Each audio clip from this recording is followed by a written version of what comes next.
Hi, I'm your host, Wendel Patrick. Welcome to a new episode of Artworks on Maryland Public Television. Join me for the art of barbering. I get to sit down and get a slight touch-up with Baltimore-based barbers Sunidata, Osagie, and Andwele. I also get to chat about the unique relationship between haircuts, community, and music. We travel to Reno, Nevada, and beyond to learn more about the process of barbering. So join me for this episode of Artworks, the art of barbering. It's been a while since I've sat in a barbershop chair and gotten a nice little cut, but I'm happy to be here today in Reflection Eternal Barbershop with Sunidata and Andwele. So just like any other art, barbering takes a tremendous amount of time to develop the appropriate skill in order to do it well, expertly, you become a master barber. Just like a musician or a photographer or videographer, there are specific tools that a barber will use in order to build up a steady client base. They have to perform at a high level. There's really a lot of parallels. The barbershop actually was a place I couldn't even afford to go to when I was young on Long Island. So I always wanted to be the guy to sweep up the shops. And my buddy, one of my close buddies, his grandfather, Mr. Carpenter, had a barbershop, and he would always say he would go there on weekends and sweep the shop up. And I was like, dang, I wish I could have the opportunity to go to the barbershop, and sweep the small things, The barbershop is real important. I mean, like, historically, the barbershops are staples in the community. A place where people galvanize and come, share ideas, share information, to connect. It's almost like a rites of passage. It's a staple in the community. I mean, like, we're definitely a threshold in the community with information. We got doctors, we got lawyers, we got athletes, pro athletes that come through here. We got a nice variety of people. We got the street cats, we got the business cats, and it's infused with everybody that comes. It's a melting pot. We're master barbers, so we can construct a barber who doesn't know how to cut hair, and we can teach you how to cut hair. So one of the biggest challenges that we was finding ourselves as barbershop owners was we had to train people, So we had to get into the art of training people and constructing barbers and building barbers up, building them up with skill, building them up with communication, with how to run a business, because if you don't have your chairs filled with barbers, your barbershop not making money. It's phases to being an artist. It's progressions. It's certain detail you gotta pay attention to that you don't get right away. It's definitely art because you gotta construct something from one aspect, and you gotta manifest it and construct it into a whole other aspect. And so that takes a nice eye, that takes a steady hand, that takes knowledge of the person's head, the circumference, and you know what I mean? How their cheeks, how their bone structure is. So you gotta take all of that and sculpture all of that with their hair and connect it to their facial features, and also to socially how they wanna be perceived and how they want people to look at them. So it's an art, so it's a social art that's with it too, because you have certain haircuts that are in style and certain haircuts that people wanna identify with because that puts them in the in crowd. So it's an art of the social connection as well, the art is designing your client. So it's definitely an art.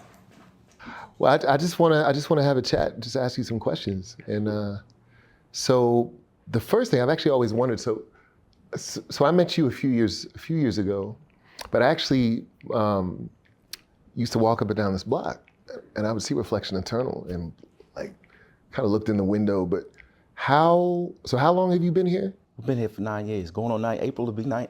It's April 1st today, so it's 9 years. This month, 9 years. Yeah. So why this block? Like, how did you end up here specifically? So basically, we was located on Charles Street before. So we was on Charles Street for about 6 years straight. And we love the neighborhood, we love the community. It was time to leave, and we was actually partners with Grindhouse Juice Bar that was occupying this spot. So that was one of the businesses that me and my partner Andwele was also a part of.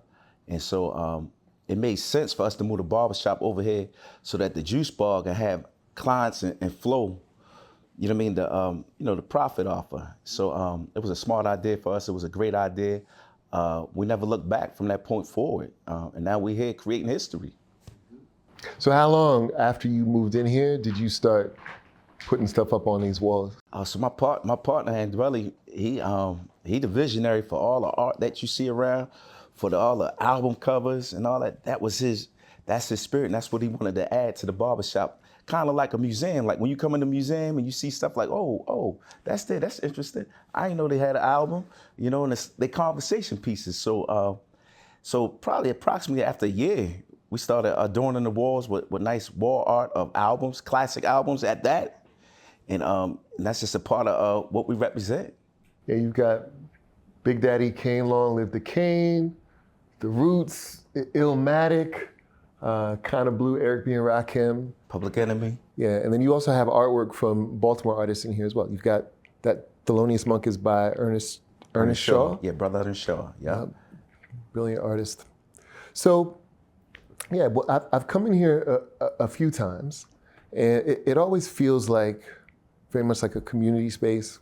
And I've heard you talk about how you feel about community and the position that your barbershop occupies here in the city. And I'm just wondering, so let's say with your clients, right? Like, so how long would you say, like the client that you've had the longest here, how long has that been? And did you bring them with you from where you were before? So interesting, we had 3 shops, 3 locations in Charles Village, Guilford area. So we had a space where we was with Conscious Heads around the corner with Brother Jabbar. That's where me and Andwele actually hooked up on a barbering tip was at Conscious Heads, but we childhood friends as well. So we branched off from Conscious Head, opened up our first Reflection Eternal on Charles Street, and then we're here. And so it's been a great journey, a great ride. And our clients basically, they followed us, you know? They loved the brand, they loved what we was doing. We was always trying to take the barbershop to the next level as far as art, community, and just overall engagement. So we actually did those things, and that's how we sustain at a high level right now for operating on those 3 bases: art, conversation, community, and engagement. Yeah, that's great. So when you get a new barber in here, because I know you train barbers, so when you bring a new barber into the fold, you know, I know they have to essentially earn their position, right, and earn their clients. How long do you feel like it takes for, let's say, a good barber to start to build up their own client list? Yeah, so, you know, we're talking about art. Barbering, when a barber start, they got a blank canvas, you know, and it's all about what they want to paint on it. So that's the determining factor on the barber, the artist, you know what I mean? How much they want to produce. So once you get your license, or once you on the floor of the barbershop, you got to go outside. You got to fish for men. You got to paint pictures in their heads of how you are the barber for them when they don't know you. So you got to market yourself. So success and how a barber builds up his clientele all depends on how hard they're willing to work to get the people, how hard they're willing to work to learn the cuts, to study other barbers who are veterans, other barbers, you know what I mean, who do it at a high level. You got to study them. So how much and how hungry they are to get to that level where they study and they're going out there, pushing their brand, pushing their craft, that's the determining factor on how soon they can build their clientele up and how great a barber they'll be eventually down the line. Yeah, because you might have people that come in here that are your clients. You're not here. They look in the door. They say hello to everybody in here, but they're like, "Oh, I'll be back when Sunidata." That's right. But one of the things about this shop, clients say this a lot. No matter what chair I get into, my haircut gonna be good. So we pride ourselves, and from top to bottom, all the barbers can hold a haircut at a high standard and at a high level and produce great results for haircuts. All right, so I got a little hip hop analogy for you. So, because you a DJ as well. As well, right? yeah. Okay, so you know, with DJing, right? Like in terms of cuts, all scratch cuts now. Like all those cuts have names. Right? So you got crab scratches, twiddles, flares, 2-click flares.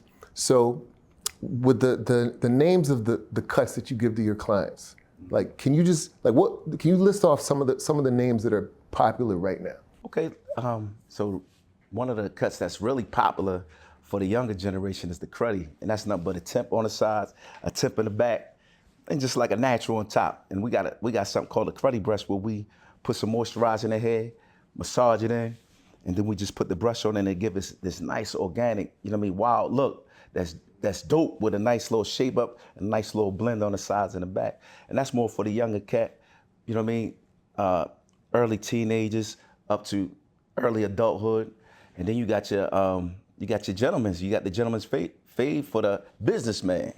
For the businessman who come in, a nice gentleman cut, where the cut is not a ball fade like a military style cut, but it's just nice where you can see the tint and the hue, and you can see the transition of the fade without it being really bald, or you know what I mean, or a high fade. So that's the gentleman's. Then we got, you know, the bald heads, the classic bald heads. You know, the classic bald head cut that I rock, that you rock, brother Andwele rock. That's a classic too, the bald head with the beard, you know? So when guys lose their hair on top, you know, a lot of them just want a nice beard, shape up, and they want a nice, clean, you know what I mean, top. Mm-hmm. So those are three major ones. And, you know, the sisters, you know, the sisters come through and they want the nice undercuts under the locks, you know what I mean, with the nice little part. And, you know, we call that an undercut with like a design, you know? That's real popular, and those are dope cuts as well, you know what I mean?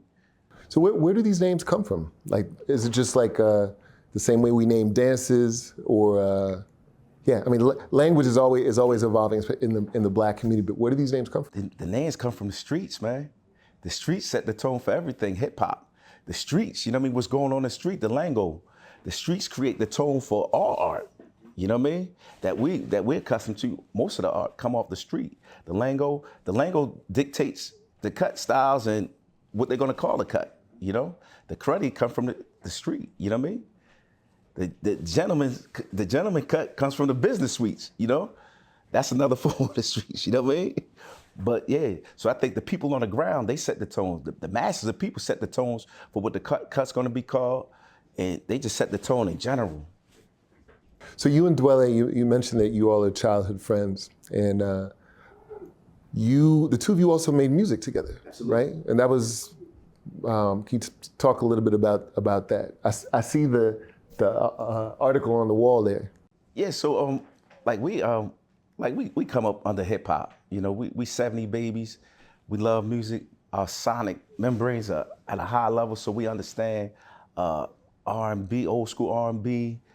Jazz, funk, bring it up to date, disco to hip hop, reggae. So we was always reading books, you know what I mean? So our shop, we always tell people like to read. We encourage people to read. So we also sell books in our shop as well, you know what I mean? And give books out. We don't just sell them, but we give books out as well too.